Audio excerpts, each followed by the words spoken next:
And let us pray. And now may the words of my mouth and the meditation of our hearts be acceptable in thy sight, O God, our strength and our light. Amen. My undergraduate degree in university is in political science. And part of the requirement in getting that degree was taking a course on political philosophy, which I did. To be honest, I can remember nothing from that course except a single line in a book called Leviathan by Thomas Hobbes, written back in 1651. And I quote, "Life is nasty, brutish, and short."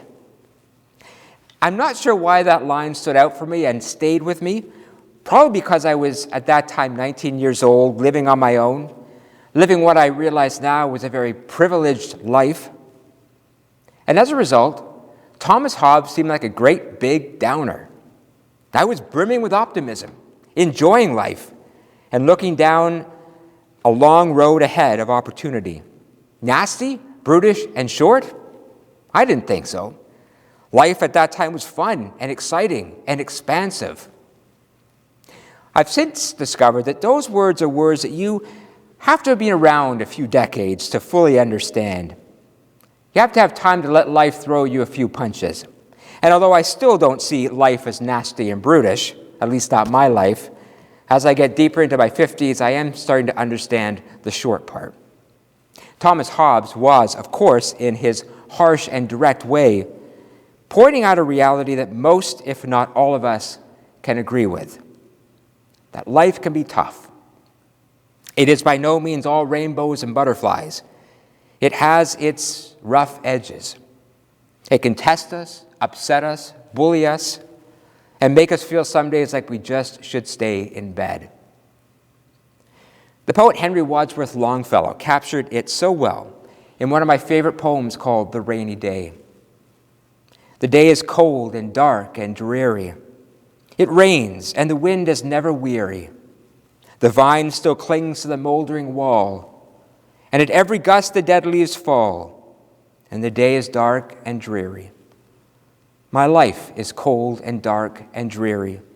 It rains, and the wind is never weary. My thoughts still cling to the moldering past, and the hopes of youth fall thick in the blast, and the days are dark and dreary. Be still, sad heart, and cease repining, for behind the clouds the sun is still shining. Thy fate is the common fate of all. Into each life some rain must fall. Some days must be dark and dreary. It's a good poem. Thy fate is the common fate of all. Into each life some rain must fall. Can you relate to those words? No doubt there's some people saying, a little rain must fall. I feel like I'm in the middle of a hurricane right now. Hopefully not too many people are saying that. I am grateful to Marina for suggesting this sermon on the topic of suffering, because as depressing as it may first seem, it is a topic, much like prayer last week, that has universal application. No one is watching this sermon today thinking, well, this doesn't apply to me. And if you are saying that, then please go out and buy me a lottery ticket.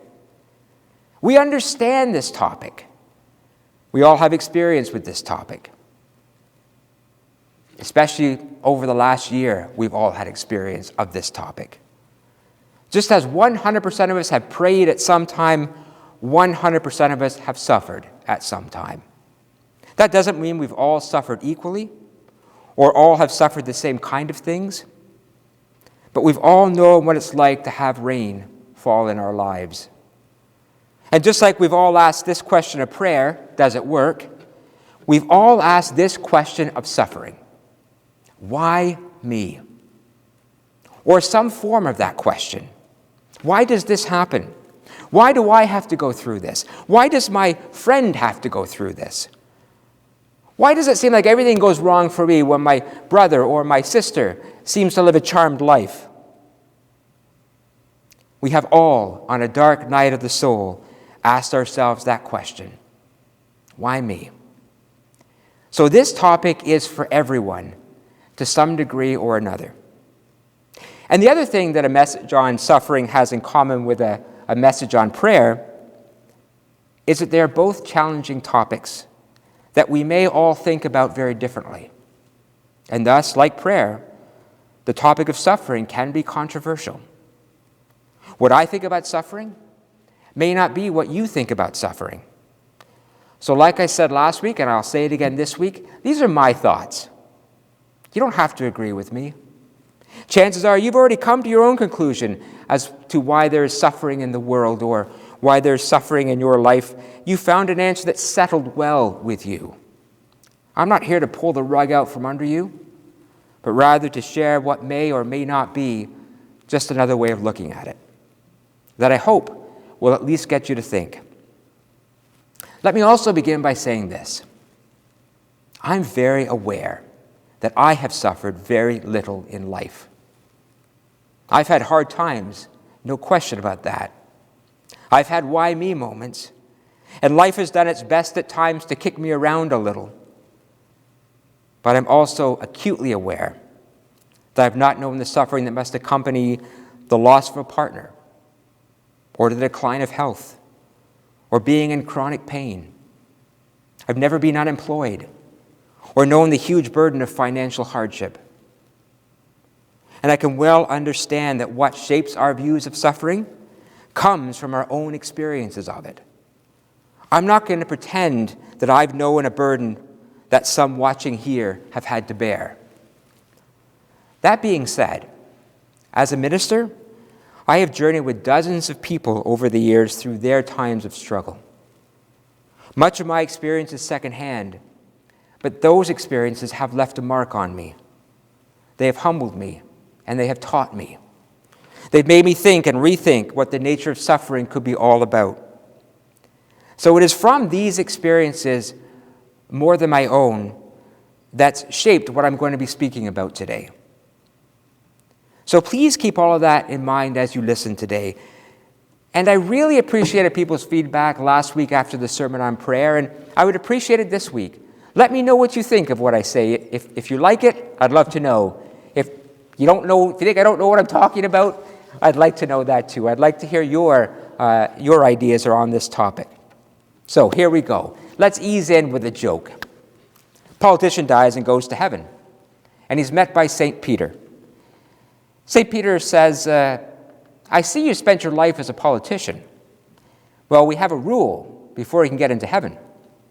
The rule is you have to spend one day in hell. And then you can decide if you want to spend eternity in heaven or hell. With that, St. Peter snaps his fingers. The next thing he knows, the politician is waking up in a beautiful hotel room. There beside the bed is a man dressed in an impeccable suit holding a martini. Good morning, says the man. My name is Satan, and I'd like to welcome you to hell. The politician looks around and he says, this isn't hell. Where's the fire and brimstone? Where's the suffering? Where's the agonizing screams? Satan chuckles and says, well, we've had a bad rap over the years. As you can see, there's none of that here. Come over to the window and take a look. So the politician goes to the window, and there's a beautiful 5-star golf course, beach in the background, a pool. Satan says, as you can see, hell is quite different. You're welcome to play golf every day. There's a free bar over there, and the restaurant serves only the top-of-the-line food. Please enjoy yourself. And the politician does. He spends a wonderful day swimming in the pool, playing golf, and eating the best food he's ever eaten. That night, he falls asleep in the most comfortable bed ever. He's awakened the next morning, only to find himself back at the pearly gates standing in front of St. Peter.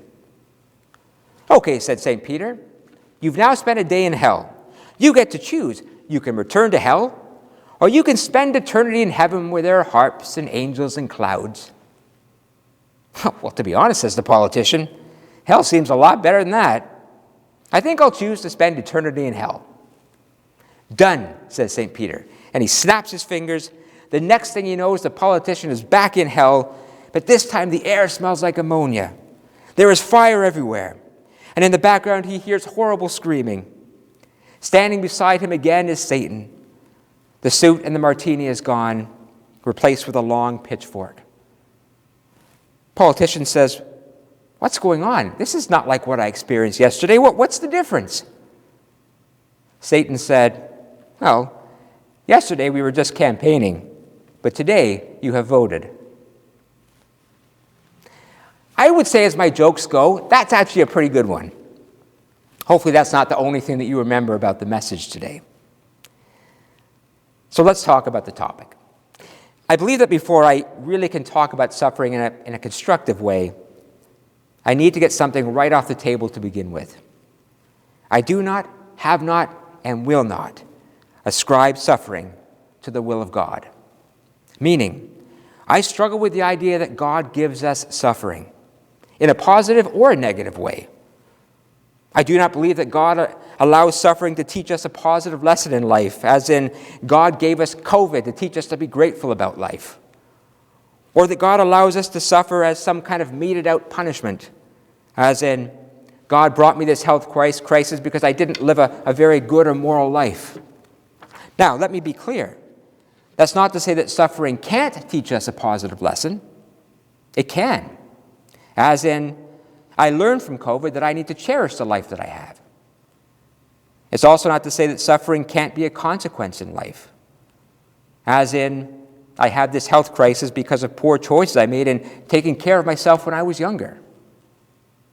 I'm just saying theologically, I can't go to that place of ascribing suffering to a divine will.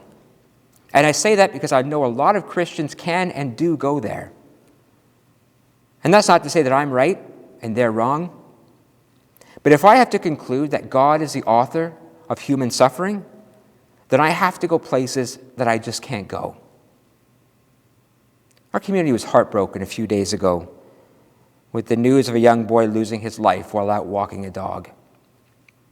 If you're from Barrie, you know the story, and I'm not going to get into it. But the point is, I can't and won't ever link that to some kind of greater will or plan. To do so would be insensitive and disrespectful and, quite frankly, horrendous. And I'm quite sure that most watching today would agree with me. I also need to make another distinction. Suffering is not a singular idea. There are many ways that we struggle in life. There are struggles that come into our lives that we have no control over. For example, a sudden health crisis, or dealing with chronic physical pain, or the grief that accompanies the loss of a loved one, or suddenly being laid off from our job. We are victims of that kind of suffering. We didn't ask for it. We didn't expect it. It just came upon us. But then there's suffering that we actually bring into our lives. To put it very bluntly, we can be the author of our own suffering in life without necessarily meaning to do so. I actually came across a really fascinating article while I was researching this sermon. It was called simply The 10 Reasons Why We Suffer. Quite frankly, this is a whole sermon series in itself. I would love to delve into this more sometime. And while I don't have time to fully explore it today, I am going to share, I want to put up on the screen these 10 reasons. Might give you something to think about. So 10 reasons why we suffer. I'll just explain each very, very briefly. Number 1, resistance to impermanence. We expect things will always be the same, and when they're not, and we refuse to change as life changes, we can suffer. Number 2, clinging to an older, worn-out identity. You know, maybe someone at some point in your life called you lazy or weak or misguided or impulsive, and you've let that identity shape your life. Or maybe you've always defined yourself, for example, as a mother or father, but now the kids are growing and you struggle to find a new identity. The kids don't want you to text them 10 times a day anymore asking if they brush their teeth. When we cling to worn-out identities, we can suffer. How about this? Number 3, wanting reality to be something that it's not. We've all done this, if only. Living with if-onlys is a great way to bring suffering into your life. Number 4, listening to outside voices instead of listening to your own truth. We suffer when we go along with other ideas when we know that they are in contrast to the truth that we have within us. Number 5, living a divided life. We all have things that we believe about life, but when our actions are out of congruence with those beliefs, we can suffer.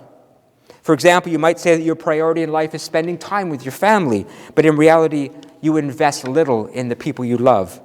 This incongruence can create suffering. Number 6, choosing fear over love. Fear will always limit and restrict us. When we fear, we suffer. Love, on the other hand, allows us to be courageous and optimistic and hopeful. Number 7, seeking certainty in an uncertain world. As someone once said, you have to dance with what comes your way. But we don't, do we? We suffer when we lock into thought patterns and don't have enough flexibility to change as life changes. Number 8, playing the victim. When you are a victim in life, you are abdicating power over your life. The result is usually resentment and anger, and it saps your energy, and you suffer. 9, seeking comfort over growth. We all like to be comfortable, no question about that, and we all deserve to be comfortable. But if we never put ourselves out there, stretch ourselves, test our boundaries, we're never going to grow and learn and change. And finally, number 10, denying parts of yourself. There are parts of ourselves that we love. There are also parts in all of us that we don't love as much, that are dark. There can be guilt and regret and weakness in all of us. Denying it, denying that it's there, is a way of suffering. But being honest with ourselves and then exercising forgiveness and self-compassion, that's the best way to move forward. This is good stuff. So let me just for a moment put all of those 10 up on a slide. Look at it again. Have any of these brought suffering to your life? Are there any that you could work on, even today, to begin to ease some of that sense of struggle?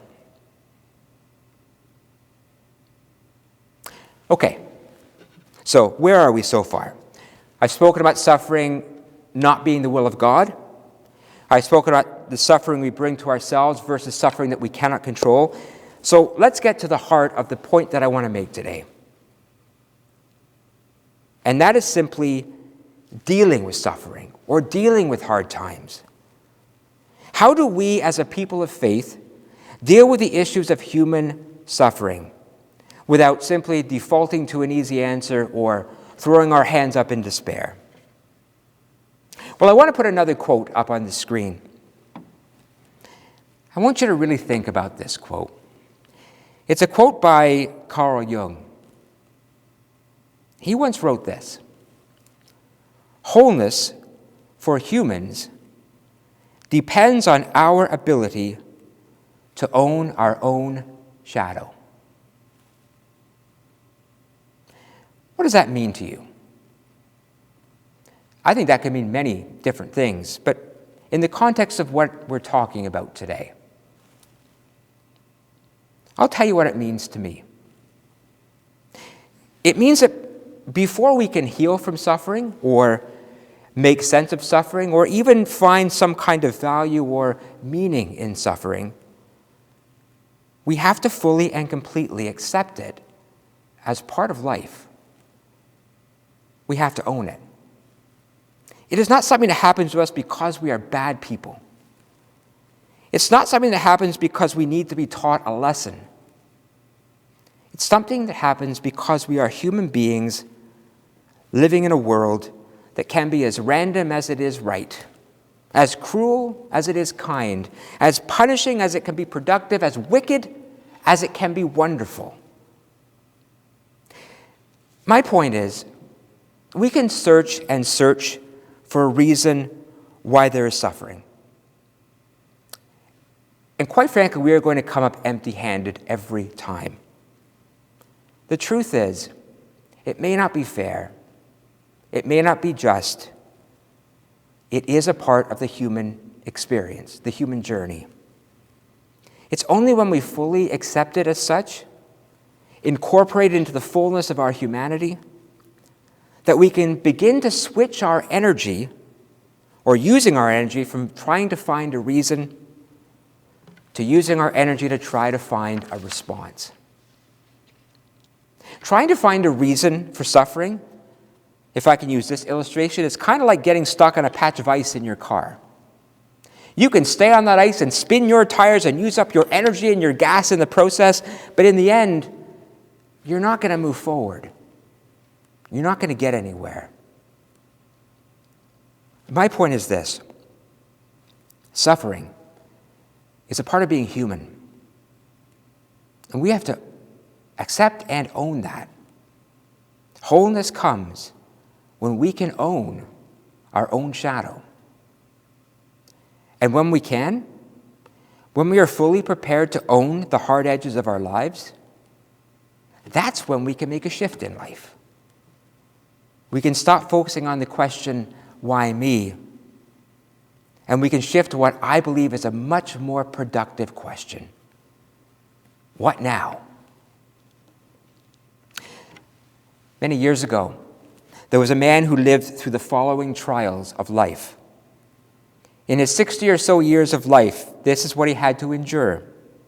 He was arrested 3 times, spent 6 years in jail, barely survived a shipwreck, was temporarily blinded, bitten by a snake that almost killed him. He had to bury his best friend. He was beaten by a mob with rods and stones. He was robbed of his money. He spent days lost in a forest, cold and hungry. Suffered every day from a chronic pain condition that he described as a thorn in my side. And finally, he was tortured and executed. Does anyone know who I'm talking about? The Apostle Paul. His biography of suffering is the thing of legend. It's all documented in the pages of the Bible. His biography of suffering is the thing of legend, and yet so is his biography of achievement. In the midst of all of that, he traveled hundreds of miles around the Mediterranean, sharing the life story of Jesus, seeding the church, and starting a movement of faith that will become known as Christianity. None of us would be here if it wasn't for Paul. One of the things that makes his story so compelling is that not only did he suffer, he wrote about what he was suffering. His words therefore carry the authority of one who knew firsthand what it was like to deal with life's cruelest blows.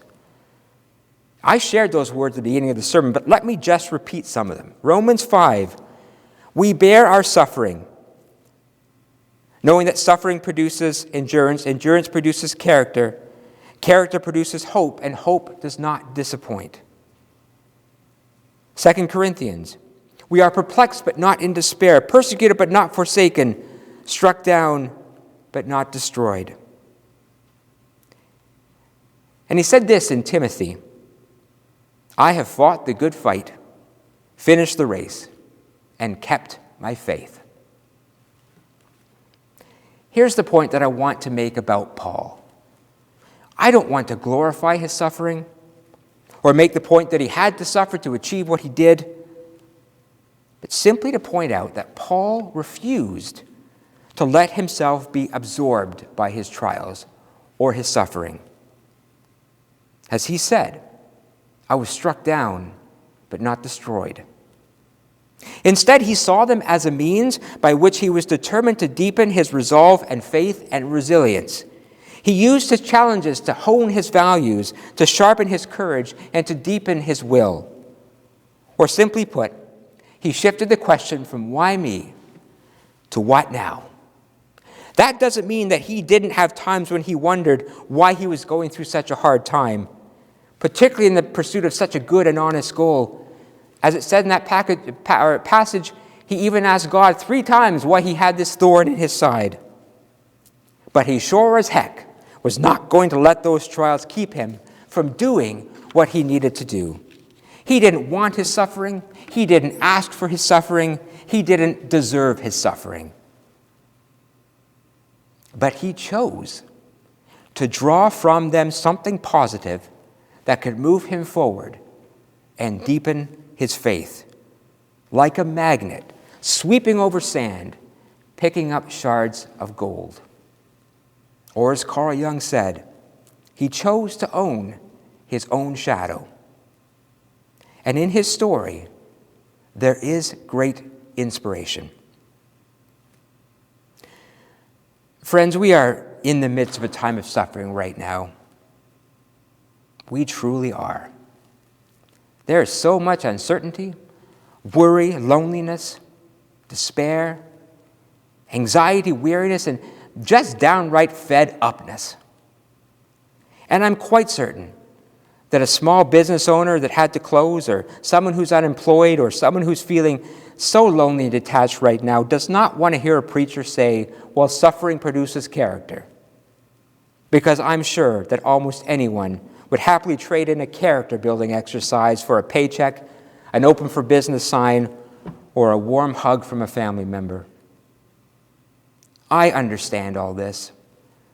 Again, I'm not trying to minimize or explain away anyone's suffering with a few catchy phrases. But what the experience of Paul can do is give us the encouragement in difficult times to hang in there. As someone once said, we are as Christians an Easter people. And that means that at the core of our faith is this wonderful hope that the cross never has to have the last word. Never once has Easter Sunday failed to follow Good Friday. What does that mean? That means that at the core of our faith is the hope that suffering does not have to be an end in itself. It can be the doorway through which we walk, even reluctantly, but through which we walk to emerge with greater resolve, a deeper compassion for the suffering of others, a stronger character, a more determined outlook, and a deeper faith. Hard times tend to strip away the husks of life and reveal what is at our core. Hard times can push us from God, or they can encourage us to go deeper and discover, as Paul said, that nothing in the end can separate us from God and God's love. That whatever else we're feeling right now, we can rest assured that we will always be, as we have always been, beloved of God. Author Thomas Lane shared this illustration that I'd like to end with today. An artist went to visit a dear friend. When he arrived, she was weeping. He asked why. She showed him a handkerchief of exquisite beauty that had great sentimental value to her, which had been ruined by a drop of indelible ink. The artist asked her to let him have the handkerchief, which he returned to her by mail several days later. When she opened the package, she could hardly believe her eyes. The artist, using the ink block as a vase, had drawn on the handkerchief a design of great beauty with India ink. Now it was more valuable and beautiful than ever before. He went on to write this: sometimes the things that break our hearts can become the very things that can become the basis for another design in our lives. Be patient with the hurts over which you have no control. They may become, in time and with great compassion, a source of healing and help and beauty. Be still thy heart and cease repining. Behind the clouds, the sun is still shining. Amen.